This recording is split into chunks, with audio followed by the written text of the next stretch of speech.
मैं सदेव प्रसाद कुशवाहा शिक्षक। आइए आप सबों का एसपी मोटिवेशनल पोएम में हार्दिक स्वागत है। आप सब्सक्राइब कर दें एवं घंटी दबाकर ऑल पर सिलेक्ट कर दें ताकि मेरे द्वारा लिखी गई शैक्षणिक, नैतिक और मोटिवेशनल कविता आप तक आसानी से पहुंचता रहे। साथ ही साथ 12वीं की हिंदी और इतिहास भी आप तक पहुंचता रहे। आप में मैं एनर्जी पैदा करने के लिए मैं कहना चाहूंगा, कुछ छात्र विषम परिस्थितियों में टूट जाते हैं, कुछ छात्र विषम परिस्थितियों में टूट जाते हैं, लेकिन जो आत्मविश्वासी होते वे रिकॉर्ड तोड़ जाते हैं, वे रिकॉर्ड तोड़ जाते हैं। आइए आज मुझे पढ़ना है शमशेर बहादुर सिंह द्वारा लिखित रचित कविता उषा के बारे में।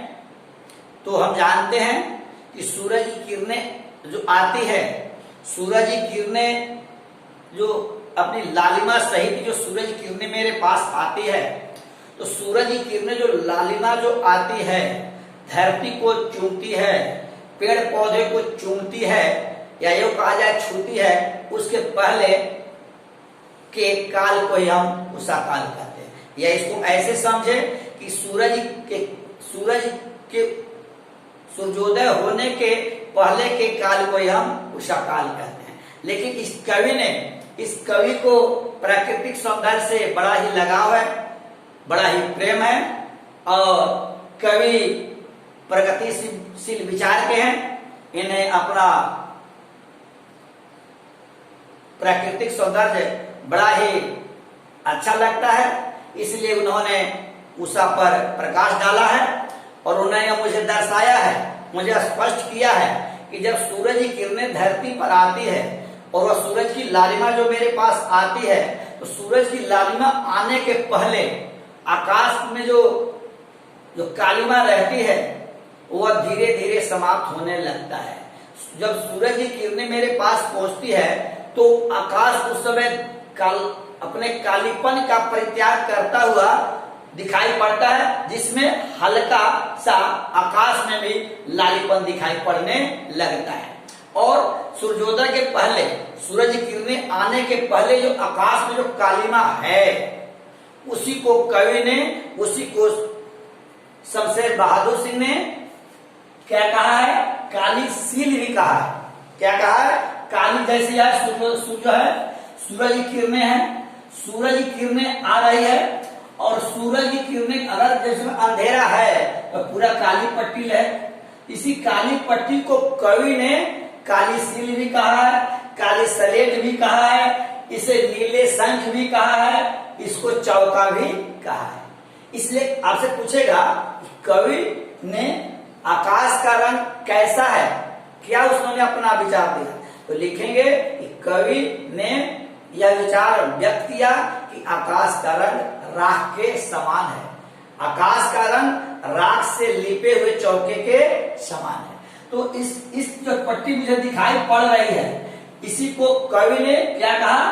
काली सील भी कहा, काली सलेट भी कहा, इसको नीले शंख भी कहा और इसको चौका भी कहा।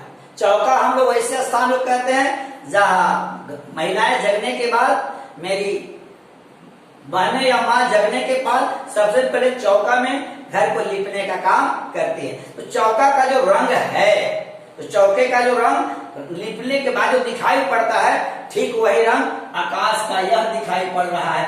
इसीलिए कवि ने इसको चौके के समान, इसकी तुलना चौके से भी की है। लेकिन आज हमको यह पढ़ना है कि जब सूरज है, सूरज की किरणें सूरज किरणें निकल रही है, यह काली पट्टी जो है, यह क्या है? ये जो काली पट्टी है, इसको क्या कहते हैं? काली सील कहते हैं, काली सलेट कहते हैं, नीले शंख कहते हैं और चौका भी से हम कहते हैं। लेकिन जब इस सूरज की किरणें जब आगे बढ़ने लगती है, तो यह काली पट्टी जो है, यह काली पट्टी अब धीरे धीरे जो आकाश में जो काली पट्टी है उसमें लालिमा घुलने लगती है, तो इस काली पट्टी का रंग बदलने लगता है। क्या होने लगता है? जब सूरज की किरणें जब बढ़ती जाती है तो इस सूरज की किरणें आगे चल कर काली पट्टी पर जब प्रभाव पड़ता है तो यह काली पट्टी कैसा हो जाता है, यह काली सील कैसा हो जाता है, लगता है कि यह अब लाल की जब यह लालिमा इस सूरज की किरणें जब पार करके इस पट्टी पर पहुंचती है तो लगता है कि इस सलेट पर लालिमा पड़ती है तो लगता है इस पर लाल खल्ली से लिख दी गई है, या लाल खल्ली कहें या लाल खड़िया कहें। तो सूरज जब आपसे पूछेगा लाल खड़िया क्या है, आपसे पूछेगा तो हम यह लिखेंगे कि सूरज की किरणें जब ज्यादा तीव्र हो जाती है तो वह आकाश में की ओर में उठने लगती है, जिसकी वजह से इस काली सील प्रभावित होने लगता है, जिससे इस काली सील का रंग बदलने लगता है और यह काली सील का रंग बदलने लगता है और वह ऐसे लगता है कि वह अब लाल होने लगा है, यानी लाल केसर जैसा हो गया। या उसको यूं कहा जाए कि यह जो पट्टी है इस पर सूरज की किरणें पहुंचती है तो ऐसा लगता है कि यह पट्टी अब लाल होने लगा है, लगता है कि उसको किसी ने लाल खल्ली से इस सील को लाल कर दिया है, इसीलिए इसको लाल खल्ली कहें या चौकर, या उसको खल्ली कहें या इसको खड़िया कहें। यानी सूरज की किरणें जब इस पर भी पहुंच जाती है तो ऐसा लगता है कि इस पट्टी पर किसने लाल खल्ली मल दिया है। जैसे हम जानते हैं कि जब इसमें आप पढ़ेंगे कि जब महिलाएं जगती है तो चौका का काम करती है, चौका को लिपने का कार्य करती है और जब खाना बनाती है तो वह सिलवट पर मसाला पीसती है और मसाला के अंत में जब केसर पीसती है, केसर यानी हल्दी, जो केसर पीसती है और सिलवट को जब वह धोती है तो स्वाभाविक है वह सिलवट का रंग केसर जैसा होने लगता है, उस सिलवट में भी हल्की लालिमा आने लगती है। ठीक उसी प्रकार जिस प्रकार सिलवट में केसर पीसने के बाद सिलवट का रंग परिणत हो जाता है, सिलवट का रंग बदल जाता है, ठीक उसी प्रकार सूरज की किरणें आने के बाद यह काली सील जो है या काली सलेट जो है यह लाल होने लगा है, क्योंकि सूरज की किरणें अभी काली सील को, काली सलेट को अब प्रकाशमान करने जा रही है, इसलिए इसका रंग समाप्त हो जाता है। एक आपको समझना है कि आपसे पूछेगा उषा का जादू कैसा है। जादू हम उसको कहते हैं जो मेरी बात को, जो कोई दृश्य हो या कोई बात हो जो मुझे अपनी ओर खींच ले। जादू से कहते हैं कोई व्यक्ति अपनी कार्यकलापों से, अपने व्यवहार से, अपनी कृतित्व से, अपने व्यक्तित्व से, अपने पर्सनालिटी से हमें अपनी ओर खींच ले तो उसे हम जादू कहते हैं। तो यहाँ जादू का अर्थ है उषा काल हर इंसान को अपनी ओर खींच लेता है, क्योंकि उस समय ऐसा भी लगता है कि लालिमा भी दिखाई पड़ती है और ऐसा भी लगता है कि हल्का हल्का अब उजाला भी होने वाला है, सुबह होने वाला है। इसलिए हर व्यक्ति को वह सुंदरता, वह सम्मोहन, वह आकर्षण सभी को अपनी ओर आकर्षित कर लेता है। आपसे पूछेगा जादू कैसा है, इसके बारे में ज्यादा नहीं हमको पढ़ना है, इसे पूछेंगे आकर्षक है, सम्मोहक है, जो अपनी सुंदरता से हर लोगों को अपनी ओर खींच लेता है, अपनी ओर मोड़ लेता है। आपसे पूछेगा कि जादू टूटता है, उषा का जादू कैसा है, या ये भी आपसे पूछ सकता है कि जादू टूटता है, इस उषा का अब सूर्योदय हो रहा है, व्याख्या करें। हम लिखेंगे प्रस्तुत पंक्ति शमशेर बहादुर सिंह द्वारा लिखित उषा से ली गई है। देखिए अभी सूर्योदय हो रहा है का अर्थ होता है कि जब उषा का महत्व तब तक है, उषा की सुंदरता तभी तक है, उषा में आकर्षण तभी तक है, उषा में अट्रैक्शन तभी तक है जब तक सूर्योदय हुआ नहीं। जब ही सूर्योदय हो जाता है, जब ही सूरज की किरणें चारों तरफ फैल जाती है, धरती से लेकर आकाश तक फैल जाती है, तो वैसे काल में उषा का महत्व समाप्त हो जाता है। इसलिए जादू टूटता है कब, यह जो उषा का की जो सुंदरता है वह समाप्त हो जाती है। कब? जब सूर्योदय हो जाता है, तब उषा का महत्व समाप्त हो जाता है।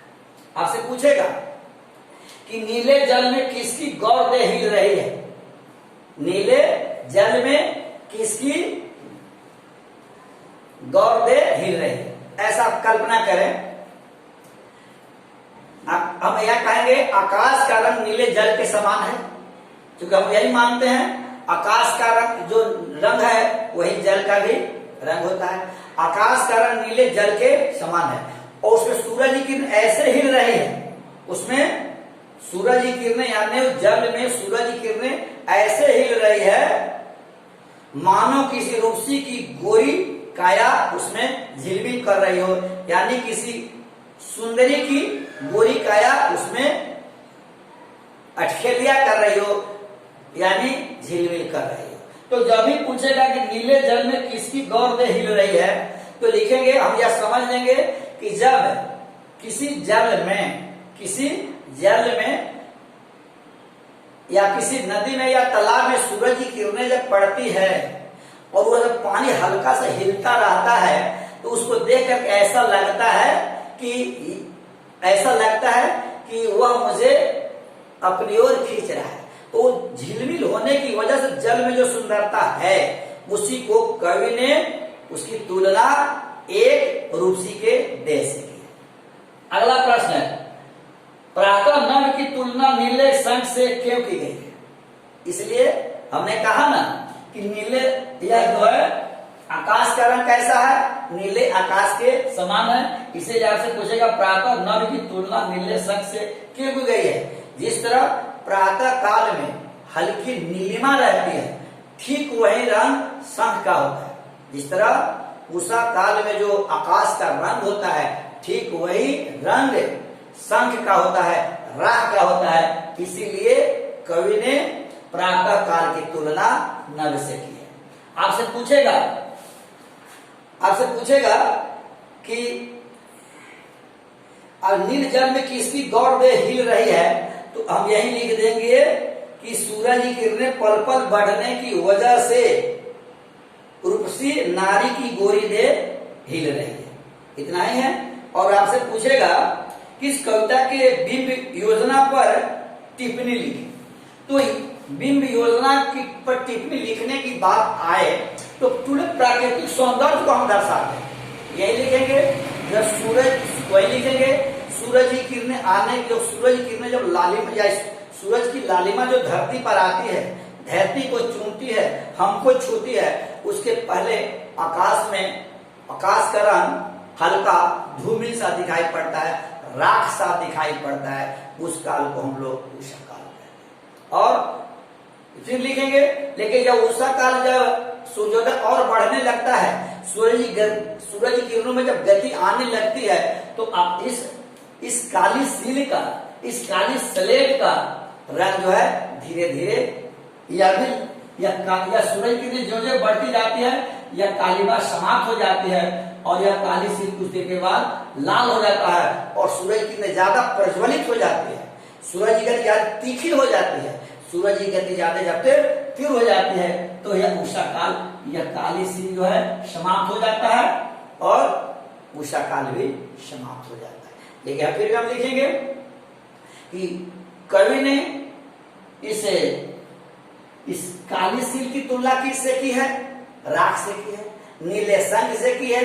फिर आपसे पूछे किस उसकी तुलना किससे, तो हमने कहा चौका से भी की है, क्योंकि जो मेरी माताएं या बहनें जगने के बाद जो घर को जो लिपटी है, जो घर का जो रंग होता है, वही रंग है किसका? आकाश का होता है। और इसके साथ साथ यही लिखेंगे, लेकिन जब सूरज की लौट बढ़ती जाती है, तो यह सूरज की किरणें शील को और जब सील को प्रभावित करने लगी सूरज की किरणें, और कुछ देर के बाद ऐसा होता है कि जब यह सूर्य की किरणें जब प्रभावित होने लगती है, तो यह सील, यह काली सील, यह काली स्लेट मुझे हल्का हल्का लाल सा दिखाई पड़ने लगता है। जिस तरह कोई औरतें, कोई मेरी माँ बहनें जब मसाला पीसने के बाद सिलवट को धोती है, उसके रंग कैसे आ जाता है?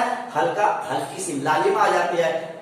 लाल होने लगता है। ठीक उसी प्रकार सूरज की किरणें जब आगे बढ़ने लगती है तो यह काली सील लाल होने लगता है, लाल केसर जैसा दिखाई पड़ने लगता है। और इसको ऐसा भी लगता है किसी इस काली सील को, इस काली स्लेट को किसी ने लाल खड़िया से या लाल खल्ली से इसे पोत दिया है या इसे इसमें मल दिया है। ठीक है, इन्हीं शब्दों के साथ मैं अपनी वाणी को विराम देता हूं। जय हिंद, जय भारत।